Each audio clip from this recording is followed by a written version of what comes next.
함께 나눌 하나님의 말씀은 신약성경 야고보서 3장 1절부터 12절까지 말씀입니다. 제가 가진 성경책은 신약성경 373면입니다. 야고보서 3장 1절부터 12절까지의 말씀을 우리 한 절씩 교독하고 마지막 절은 같이 읽도록 하겠습니다. 제가 먼저 읽겠습니다. 내 형제들아, 너희는 선생된 우리가 더 큰 심판을 받을 줄 알고 선생이 많이 되지 말라.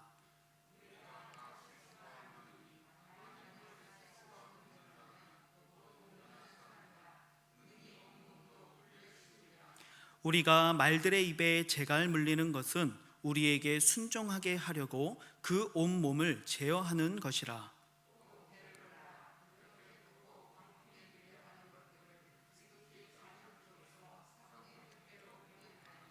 이와 같이 혀도 작은 지체로 돼 큰 것을 자랑하도다. 보라, 얼마나 작은 불이 얼마나 많은 나무를 태우는가.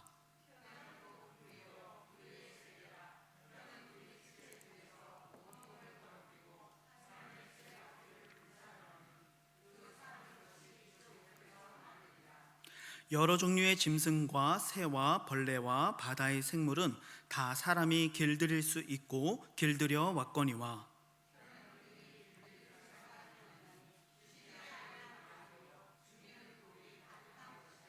이것으로 우리가 주 아버지를 찬송하고 또 이것으로 하나님의 형상대로 지음을 받은 사람을 저주하나니,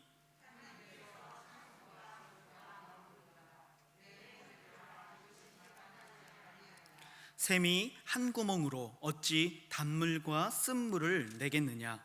내 형제들아, 어찌 무화과 나무가 감람 열매를, 포도나무가 무화과를 맺겠느냐. 이와 같이 짠 물이 단물을 내지 못하느니라. 아멘. 옆에 있는 성도님들과 한번 인사 나누겠습니다. 사랑하고 축복합니다.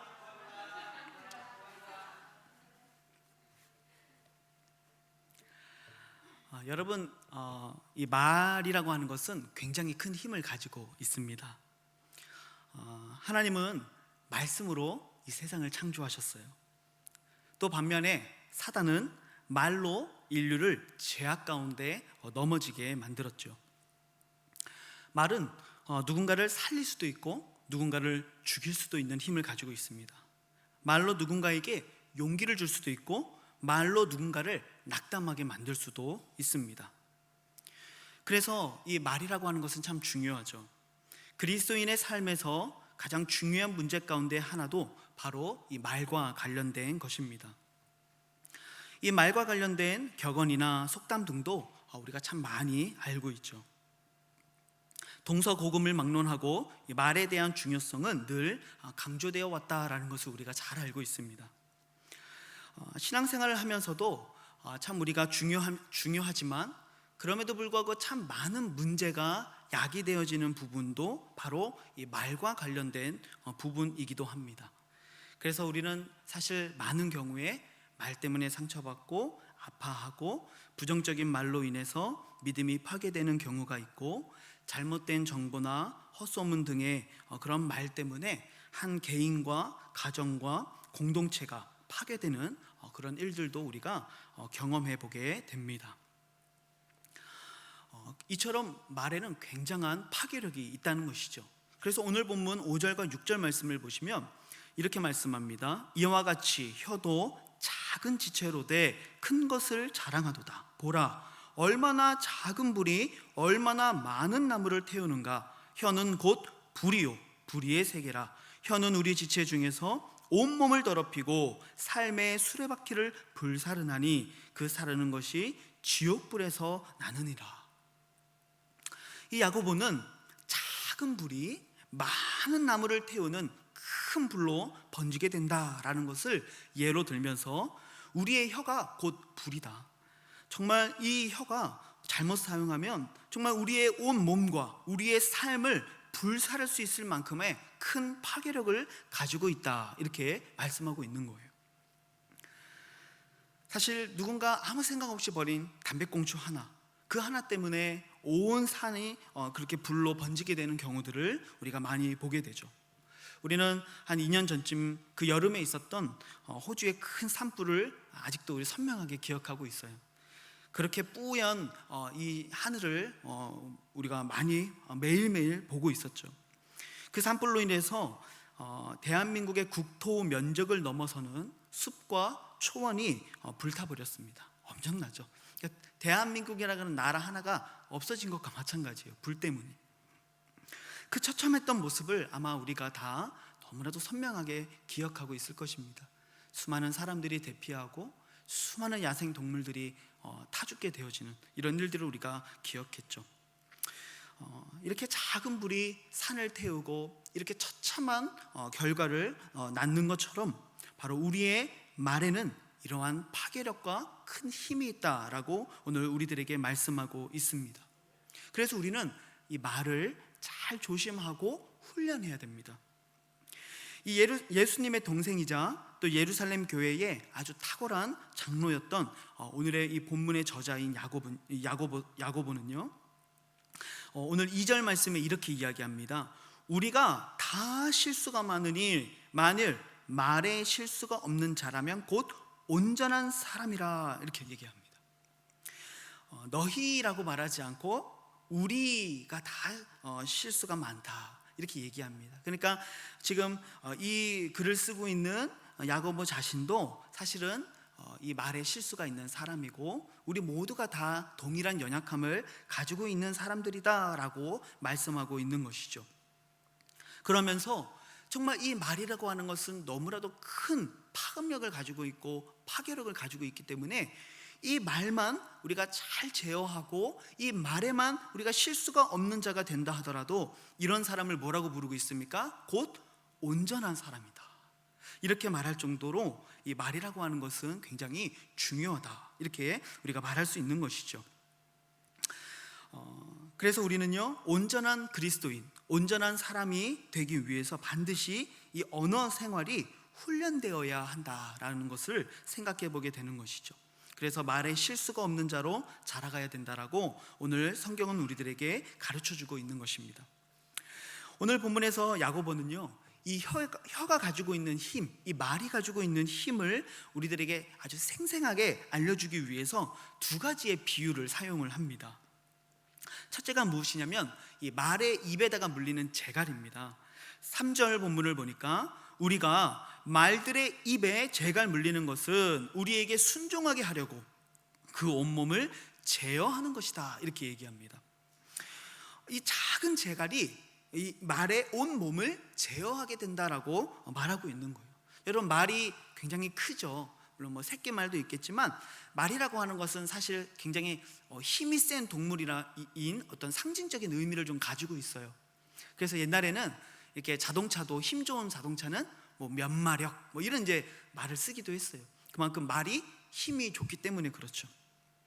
또 이렇게 근육이 막 잔근육이 막 불쑥불쑥 나와 있는 사람들을 보고 뭐라 불러요?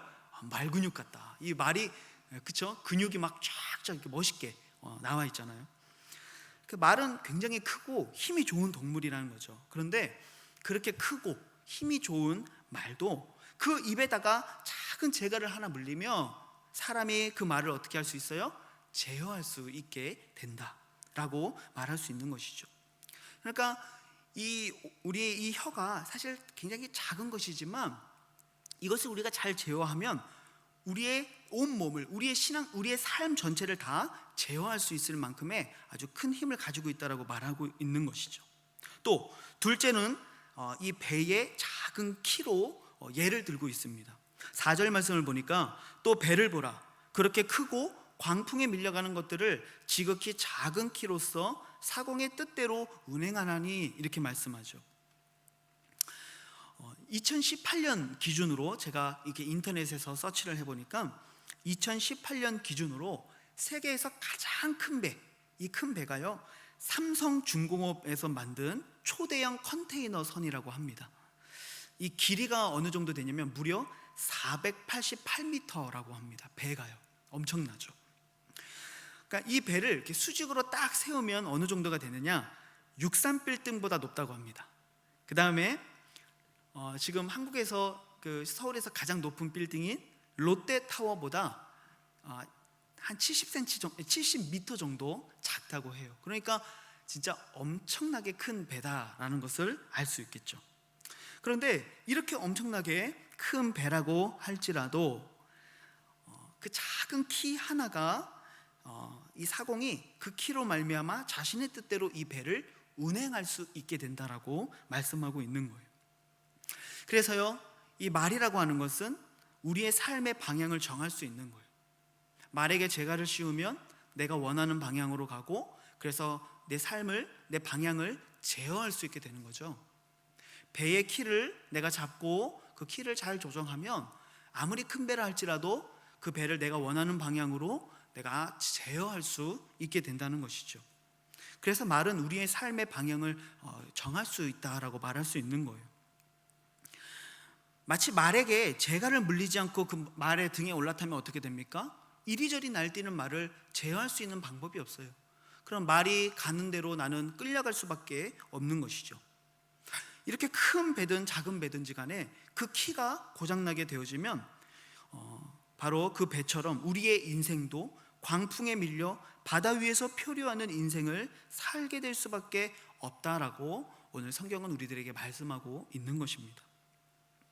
하지만 반대로 우리가 이 작지만 이 말, 이 혀만 우리가 잘 제어해도 우리의 신앙과 인생을 올바르게 제어할 수 있는 삶이 될 수 있다. 이것만 잘 제어해도 우리가 곧 온전한 사람으로 평가받을 수 있다라고 오늘 하나님은 우리들에게 말씀해 주고 있습니다. 여러분, 이 혀가 얼마나 큰 힘을 갖고 있느냐? 잠언 18장 21절 말씀에 이렇게 얘기합니다.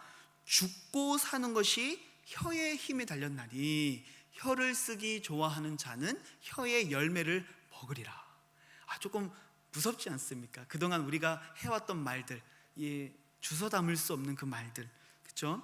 그런데 이 말이 바로 우리의 죽고 사는 문제가 바로 이 혀의 힘에 달렸다. 그리고 이 혀를 쓰기 좋아하는 자는 반드시 그 혀의 열매를 먹게 될 것이다, 이렇게 말씀하고 있어요. 그러니까 우리가 어떻게 말하느냐, 그것에 따라서 우리가 어떤 열매를 먹게 되느냐가 결정되게 된다는 거죠. 부정과 미움과 사망의 말을 내뱉는 사람은 결국 그 같은 열매를 자기가 먹게 될 거라는 말씀이에요. 반대로 생명과 회복의 말들을 내뱉는 사람은 바로 그러한 생명과 회복의 열매를 먹게 될 거라고 성경은 우리들에게 말씀하고 있는 것입니다. 우리는 이스라엘 백성들이 이 말 때문에 망했다는 것을 너무 잘 알아요. 그들이 애굽에서 나와서 이 광야의 길을 걷다가 이 가데스 바네아라고 하는 지역에서 잠시 정착하면서 여기에서 각 지파별로 한 명씩을 뽑아 12명의 정탐꾼들을 가나안 땅으로 보내게 됩니다. 그들이 40일 동안 이 정탐을 마치고 돌아왔을 때 우리가 잘 아는 대로 10명의 정탐꾼들이 부정적인 보고를 합니다. 우리는 밥이다, 우리 메뚜기 같다, 우리는 저들의 밥이다, 이렇게 자신들을 평가하죠. 그래서 이러한 부정적인 보고를 들었을 때 이 이스라엘 백성들이 어떻게 이야기하는가? 민수기 14장 2절 3절 말씀을 보니까요, 이스라엘 자손이 다 모세와 아론을 원망하며 온 회중이 그들에게 이르되 우리가 애굽 땅에서 죽었거나 이 광야에서 죽었으면 좋았을 것을 어찌하여 여호와가 우리를 그 땅으로 인도하여 칼에 쓰러지게 하려 하는가? 우리 처자가 사로잡히리니 애굽으로 돌아가는 것이 낫지 아니하랴. 그들이 이러한 하나님을 원망하는 말을 내뱉죠. 그때 하나님이 이 이스라엘 백성을 향해서 뭐라고 말씀하시는가?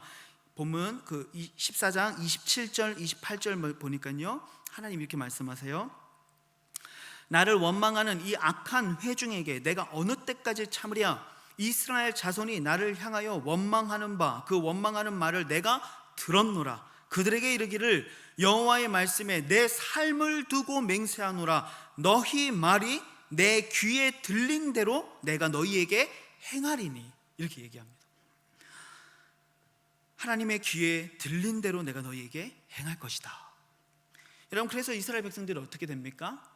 단 이 2세대들을 제외하고 이 출애굽 1세대들 중에 단 2사람, 긍정적인 보고를 했던 이 2사람을 제외하고서는요, 이 1세대들이 다 광야에서 결국은 죽게 되어지죠.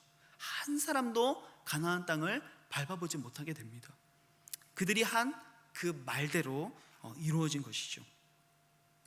내 귀에 들린 대로 내가 너희에게 행하리니. 여러분, 이 말씀은 우리가 반드시 우리가 말한 말의 열매를 먹게 된다라는 것을 분명히 보여주는 말씀인 것이죠. 그래서 우리는 정말 이 말을 잘 훈련해야만 합니다. 이 사무엘상 2장 3절에 하나님 이런 말씀도 우리에게 주세요. 심히 교만한 말을 다시 하지 말 것이며 오만한 말을 너희의 입에서 내지 말지어다. 여호와는 지식의 하나님이시라 행동을 달아보시느니라. 이렇게 말씀하세요. 하나님 모든 순간순간마다 우리의 삶을 보고 계세요. 우리가 누군가에게 상처 주는 말을 직접적으로 하지 않았다 할지라도 우리가 삶에서 혼자 있을 때도 하는 원망이나 부정적인 말들, 이러한 말들을 하나님은 다 어떻게 하고 계세요? 보고 계세요. 그리고 우리의 모든 말들, 우리의 행동까지도 그것을 저울에 달아보신다는 거예요. 하나님이 우리를 판단하신다는 것이죠. 우리가 무엇을 말하든 우리는 반드시 그 열매를 먹게 된다는 사실을 여러분 오늘 우리가 이 시간에 기억할 수 있기를 소망합니다. 그래서 우리는요, 모든 말에 실수가 없는 자가 되기를 연습하고 훈련해야 합니다.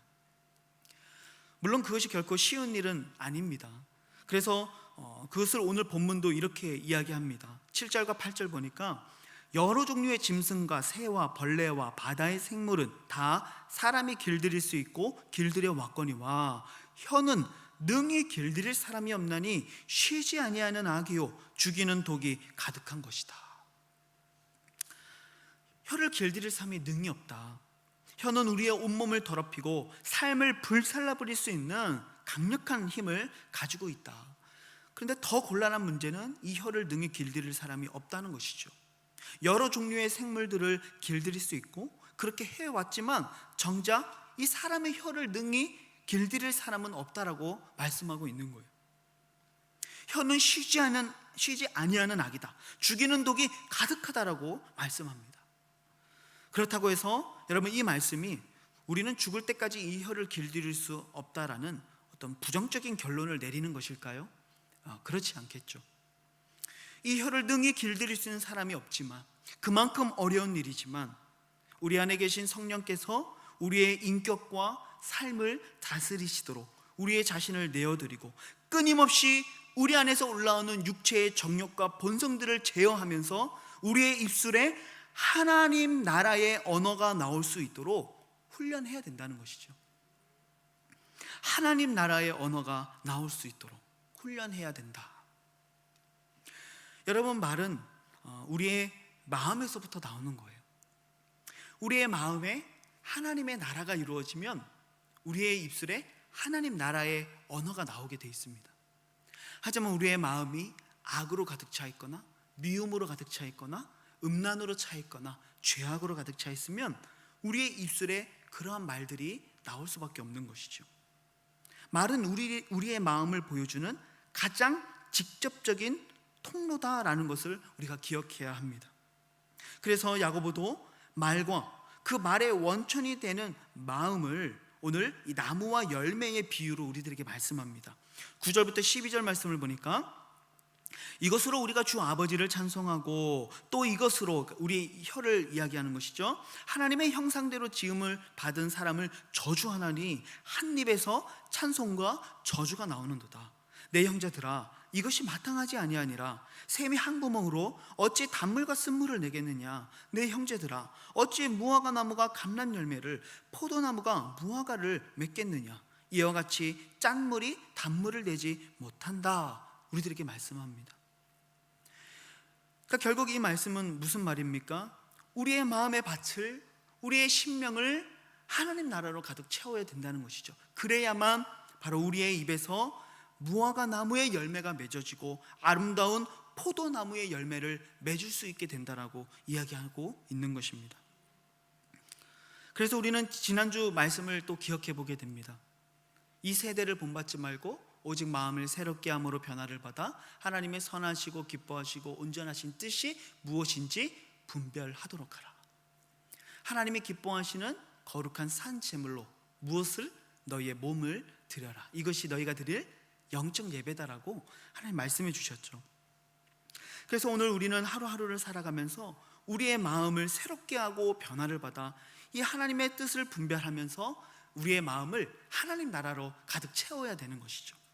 그래야만 우리의 입술 가운데 아름다운 하나님 나라의 언어가 나오기 시작하며 우리는 비로소 그 말로 말미암아 하나님 나라의 열매를 받아먹게 되어지는 축복된 인생을 살아갈 수 있다라고 오늘 우리들에게 가르쳐주고 있는 것입니다.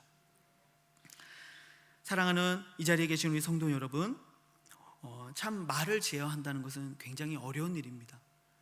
아무리 조심하려고 해도 때로는 이렇게 분위기가 유쾌한 자리에서 농담을 하다 보면 말이 헛나올 때가 있어요.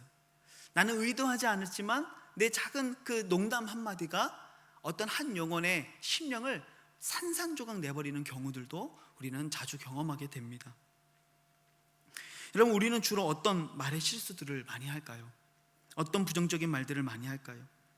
남을 험담하는 이야기나 미워하는 이야기, 인격을 무시하는 말들, 남의 마음을 찌르는 말들, 또 부정적인 말들, 이것은 안 된다 라고 하는 말들, 또 선동적인 말들, 우리가 이렇게 하자, 잘못된 방향으로 선동하는 그런 말들이 있을 수 있습니다. 비판하는 말들, 거짓말, 과장하는 거, 위선적인 말들, 또는 아무 의미 없는 잘못된 언어 습관들, 그런 것들이 있을 수 있습니다. 욕하는 것들, 남을 깎아내리는 말들, 빈정거리는 말, 남의 약점을 가지고 하는 농담이나 어떤 음란한 말들, 여러분, 이런 것들이 우리 입에서 나올 수 있는 악한 말들일 수 있습니다. 그러나 이러한 말들이 작은 것이지만 그냥 한순간 이 말을 내뱉는데 1초도 걸리지 않지만 이 작은 불이 많은 나무를 태우고 우리의 온 몸과 우리의 삶의 수레바퀴를 불사를 수 있다라고 오늘 성경은 말씀하고 있죠. 그래서 우리는 날마다 주님의 은혜에 붙잡혀야 됩니다. 우리의 입술이, 우리의 혀가 성령의 인도하심을 따라 말할 수 있도록 우리 자신을 훈련해야만 합니다. 그래서 여러분들의 그 언어 생활이 하나님 나라의 언어가 나오고, 그래서 여러분들의 믿음이 드러나고 여러분들 마음 가운데 있는 그 아름다운 하나님의 나라가 여러분들이 살아가는 그 삶의 자리에 펼쳐질 수 있기를 우리 주님의 이름으로 축복합니다. 이 마지막 두 구절의 말씀을 우리가 함께 나누면서 이 말씀을 좀 마쳤으면 좋겠습니다. 먼저 잠언 15장 23절에 보니까 이렇게 말씀합니다. 사람은 그 입의 대답으로 말미암아 기쁨을 얻나니 때에 맞는 말이 얼마나 아름다운고, 이렇게 얘기합니다. 저는 목회자잖아요. 그래서 때로는 우리 성도들 또 청년들을 만나서 신방을 하고 상담을 할 때가 있죠. 때로는 청년들이 자기의 아픔을 고백할 때도 있고 삶의 고민들을 이야기할 때도 있어요. 근데 그때에 제가 뭐 박사가 돼가지고 막 이 세상의 모든 일들을 다 알아가지고 막 그 길들을 착착착착 얘기해 줄 수 없잖아요. 제가 부족하니까. 그러면 그때마다 어떤 마음이 드느냐, 하나님, 제가 지금 어떤 말을 해야 될지 잘 모르겠어요. 그런데 성령님께서 내 입술을 좀 붙들어 주셔서 내가 하는 작은 이 말들이 이 영혼을 살리고 회복하고 용기를 줄 수 있는 말이 되게 해달라고, 때에 맞는 아름다운 말이 되게 해달라고 그렇게 기도하며 신방을 할 때가 있습니다. 그래서 정말 이렇게 때에 맞는 말, 그 말로 말미암아 사람들이 기쁨을 얻게 되는 말들이 얼마나 아름다운고 오늘 이렇게 말씀하죠. 오늘 여러분들의 그 말의 모습들이 정말 때에 맞는, 정말 너무나도 아름다운 이러한 말들이 될 수 있기를 주님의 이름으로 축복합니다. 두 번째는 이사야 50장 4절 말씀인데요. 주 여호와께서 학자들의 혀를 내게 주사 나로 곤고한 자를 말로 어떻게 도와줄 줄 알게 하시고 아침마다 깨우치시되 나의 귀를 깨우치사 학자들같이 알아듣게 하시도다. 그래서 우리가 이렇게 기도했으면 좋겠어요. 하나님, 내 입에 이 학자들의 혀를 주십시오. 지혜로운 이 말을 주셔서 정말 내가 한 영혼들을 권면하며 때로는 책망하며 또 때로는 용기를 주며 때로는 함께 아파하며 함께 나아갈 때 정말 그들로 이 공고한 자들을 세워주고 용기를 주고 일으켜주고 한 영혼을 다시 회복시킬 수 있는 정말 이 학자들의 혀와 같은 지혜로운 자가 되게 해달라고, 그렇게 기도할 수 있는 이 시간이 되시기를 우리 주님의 이름으로 축복합니다. 여러분들의 입에서 어떤 샘물이 흘러나오고 있습니까? 단물입니까? 아니면 쓴물입니까? 여러분들의 혀는 어떤 열매를 맺고 있습니까? 오늘 우리들의 그 말이 곧 우리가 그 열매를 받아먹게 된다는 사실을 여러분 꼭 기억하셔서 오늘부터 우리가 말 한마디 한마디 하는 것들을 잘 제어하고 훈련하실 수 있기를 소망합니다. 그래서 여러분들을 통해 이 은쟁반의 아름다운 금사과가 옥처럼 굴러가는 아름다운 언어의 사람들이 되시기를 우리 주님의 이름으로 축복합니다. 같이 한번 우리 말씀을 생각하며 기도했으면 좋겠습니다. 하나님, 말은 참 많은 힘이 있다는 것을 오늘 우리가 말씀을 통해 보게 됩니다. 사람을 살릴 수도 있고 때로는 사람을 죽일 수도 있는 것이 정말 이 작은 혀에서 나오는 말인데, 하나님, 우리가 아무 생각 없이 말할 때도 많고 습관적으로 내뱉는 말들도 많이 있음을 고백합니다. 이러한 말들 때문에 영혼에게 상처를 주고 실족하게 하고 넘어지게 했던 적도 있었음을 고백합니다.